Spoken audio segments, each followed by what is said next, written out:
चेतसाम् सदा सम्मोहनायास्तु वेङ्कटेशाय मङ्गलम्।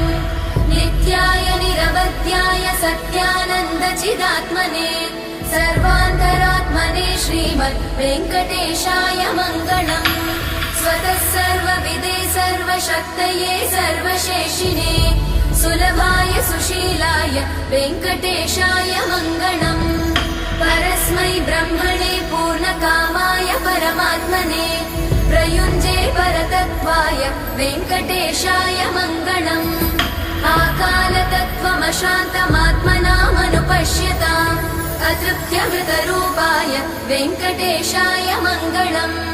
प्रायस्वचरणौ पुंसां शरण्यत्वेन पाणिना कृपया दिशते श्रीमद् वेङ्कटेश